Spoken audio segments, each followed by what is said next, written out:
आइए सीधे रुख करेंगे अपने संवाददाता विनय सिंह का। विनय, ठीक 2 बजे प्रेस कॉन्फ्रेंस है चुनाव आयोग की।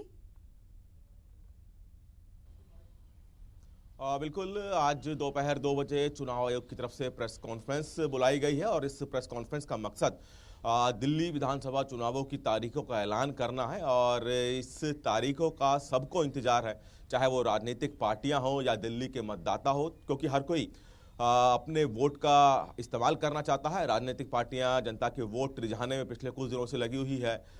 देखना है कि कौन सी तारीख होगी जब दिल्ली विधानसभा चुनाव के लिए वोटिंग होगी, लेकिन एक अंदाजा है, माना जा रहा है कि फरवरी महीने के शुरुआती हफ्ते में ये तारीख हो सकती है, क्योंकि 15 फरवरी तक नई विधानसभा का गठन होना है, यानी कि नई सरकार का गठन होना है। तो इसलिए फरवरी महीने के शुरुआती हफ्ते में ये तारीख हो सकती है। हालांकि औपचारिक ऐलान 2 बजे के बाद चुनाव आयोग की तरफ से किया जाएगा।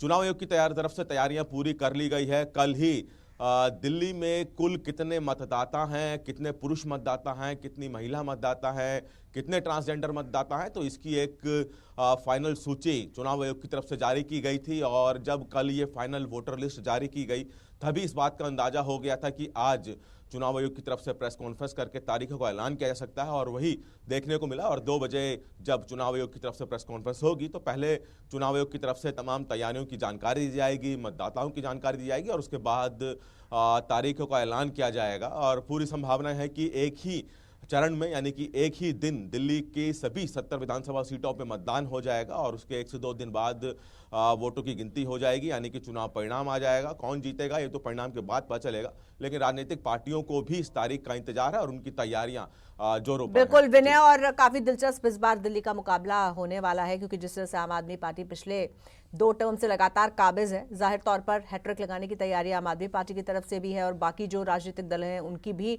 तैयारी काफी तेज नजर आ रही है। क्या माना जाए, इस बार क्या मुख्य चुनावी मुद्दा दिल्ली में रहने वाला है?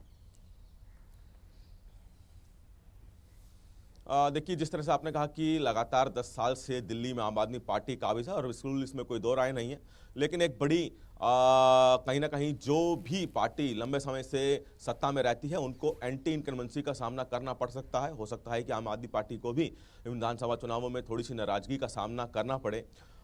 जहां तक चुनाव के मुद्दे की बात की जाए, तो अगर हम आम आदमी पार्टी की तरफ से मुद्दों की बात करें, दिल्ली सरकार की तरफ से मुद्दों की बात करें, तो वो यही बातें गिनवाएंगे। चूंकि बिजली फ्री, पानी फ्री की बात आम आदमी पार्टी शुरू से ही कहती आ रही है, दिल्ली के इलाकों में ऐसा दिया भी गया है। शिक्षा मॉडल लेकर चुनावी मैदान में जाएंगे। साथ ही साथ अरविंद केजरीवाल चूंकि आबकारी नीति मामले में जेल भी गए, तो ये भी आम आदमी पार्टी जनता के बीच में लेकर जाएगी कि उनके नेताओं को गलत मामलों को लेकर फंसाया गया और कोर्ट से उनके बाद उनको जमानत मिली और बाहर आए।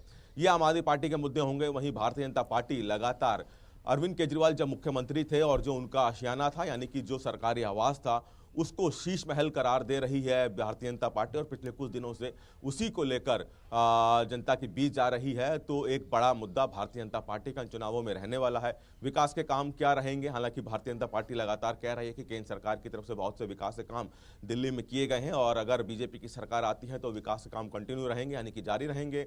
कांग्रेस फिलहाल साइलेंट मोड में दिख रही है, और हालांकि कल ही कांग्रेस की तरफ से 2100 रुपये महिला को देने की एक घोषणा की गई है, और ये पहली घोषणा है। आने वाले दिनों में और भी घोषणा कांग्रेस की तरफ से की जाएगी। तो तमाम तरह के चुनावी मुद्दे इस बार रहने वाले हैं, और भारतीय जनता पार्टी, कांग्रेस, आम आदमी पार्टी एक तरह से कहें कि तीनों अहम पार्टियां हैं। और उसके अलावा इस बार माना जा रहा है कि बहुजन समाज पार्टी भी अपने सभी उम्मीदवार 70 के 70 विधानसभा में उतारने में तैयारी में है, और भी अन्य पार्टियां जो दिल्ली के चुनावी मैदान में कूदने जा रही है। तो इस बार का मुकाबला काफी रोचक रहने वाला है। बहुत धन्यवाद आपका विनय, हमारे साथ जुड़ने के लिए और इस जानकारी के लिए।